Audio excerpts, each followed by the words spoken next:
నమస్కారం మిత్రమా. మానవాళిని ప్రభావితం చేసిన మహనీయులు శీర్షికలో డాక్టర్ ఏపీజే అబ్దుల్ కలాం గారి గురించి మనం నేర్చుకుందాం. ఈరోజు మీరు ఒక చిరు గ్రామంలో పేద కుటుంబంలో పుట్టి చిన్న వయస్సులో న్యూస్ పేపర్లు ఇంటింటికి పంపిణీ చేస్తూ పెరిగి అనంతరం దేశం గర్వించే శాస్త్రవేత్తగా రాష్ట్రపతిగా ఎదిగిన అద్భుతమైన ప్రయాణాన్ని ఊహించగలరా? ఇది కల కాదు మిత్రమా, ఇది భారతరత్న డాక్టర్ అవుల్ పకీర్ జైనుల్లాబ్దీన్ అబ్దుల్ కలాం గారు జీవితయానం. 1931 అక్టోబర్ 15న తమిళనాడులోని రామేశ్వరంలోని ఒక చిన్న గ్రామంలో కలాం గారు పుట్టారు. వారి తండ్రి ఓ నావికుడు.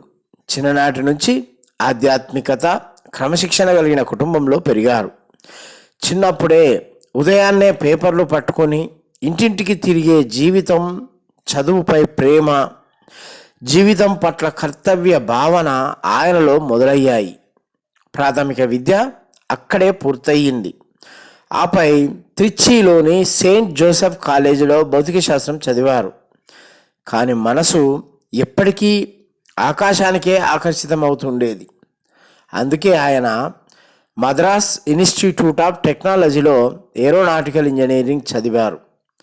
అక్కడి నుండి ఆయన ప్రయాణం భారత రక్షణ పరిశోధన సంస్థ డిఆర్డిఓ, తర్వాత ఇస్రోలోకి వెళ్ళింది.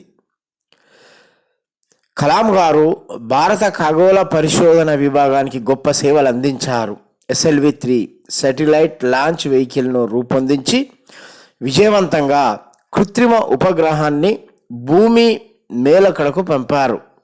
ఆయన నాయకత్వంలో పృథ్వీ, అగ్ని, త్రిశూల్, నాగా, ఆకాశ వంటి మిసైల్స్ను రూపుదిద్దుకున్నాయి. ఈ యత్నాల వల్లే ఆయన పేరు మిసైల్ మ్యాన్ ఆఫ్ ఇండియాగా స్థిరపడింది. 1998 పోఖ్రాన్ అణు పరీక్షల్లో కలాం గారు కీలక పాత్ర పోషించారు. ఇది భారతదేశాన్ని అణు సామర్థ్య దేశంగా ప్రపంచం ముందు నిలిపింది. వారి అణు పరిశోధన రంగంలో కృషికి ప్రజల మద్దతు పెరిగింది.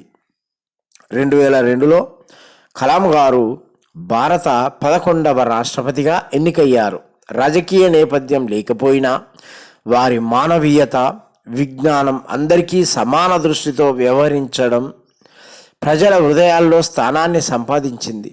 వారిని పీపుల్స్ ప్రెసిడెంట్ అని ఎందుకంటే విద్యార్థులతో ఎక్కువ సమయం గడిపారు, కళల్ని ఉత్తేజపరిచారు. కలాం గారి మాటలు: కళలు రాత్రి నిద్రలో కనిపించేవి కాదు, అవి మనకి నిద్ర లేవనివ్వకుండా చేసే భావనలు. వారు యువతతో సమావేశాలు నిర్వహించి India 2020, wings of fire, ignited minds వంటి పుస్తకాల ద్వారా ప్రేరణ కలిగించాయి. వారి మాటలు సూటిగా మన మనసుకు తాకుతాయి. 2015 జూలై 27న షిల్లాంగ్లోని IIMలో creating a livable planet earth అనే విషయంపై ఉపన్యాసం ఇస్తుండగానే అకస్మాత్తుగా వేదికపై కుప్పకూలిపోయారు. అదే చివరి శ్వాస. వారి మరణం కోట్లాది మంది భారతీయుల గుండెల్లో గాయం చేసినా వారి ఆశయం ఇంకా వెలుగుతుంది. కలాం గారి జీవితం అంతా ఒక సందేశం. మనం పుట్టిన చోటు కాదు, మన లక్ష్యాలు మన భవిష్యత్తు నిర్ణయిస్తాయి. ఇప్పటికీ కోట్ల మంది యువత కలాం గారినే ఆదర్శంగా తీసుకుంటున్నారు. వారు మానవాళిని శాస్త్రీయ విజ్ఞానంతో, నైతిక విలువలతో మరియు అపారమైన ప్రేరణతో ప్రభావితం చేసిన మహనీయుడు. మిత్రమా, ఈ గొప్ప వ్యక్తి గురించి నీవు చెప్తే ఒక విద్యార్థి ఆశ పొందుతాడు, ఒక ఉపాధ్యాయుడు స్ఫూర్తి పొందుతాడు, ఒక పౌరుడు బాధ్యత గల జీవితం సాగిస్తాడు. డాక్టర్ అబ్దుల్ కలాం గారి జీవితం ఒక సాధారణ వ్యక్తి కూడా అసాధారణంగా ఎలా ఎదగవచ్చో చూపించే అద్భుత ఉదాహరణ. వారికి నేడు కూడా పదవులు లేవు, శరీరం లేదు, కానీ వారి ఆశయాలు, మాటలు, రచనలు ఇంకా మన మధ్య జీవించుచున్నాయి. ఆయన చెప్పినట్లు మీరు ఒక మంచి పుస్తకాన్ని చదవగలిగితే మీ జీవితాన్ని మార్చగలిగిన వ్యక్తిని కలిసినట్టే. ఒక యువకుడు మారితే కుటుంబం మారుతుంది, కుటుంబం మారితే సమాజం మారుతుంది, సమాజం మారితే దేశం మారుతుంది. కలాం గారి జీవితం మనకే కానివి కాదు, మనదే. వారి కలలు మన కలలే కావాలి, వారి ఆశయాలు మన నడక దిశ కావాలి. వారు కలలు కనమన్నారు, కలల్ని నిజం చేయమన్నారు.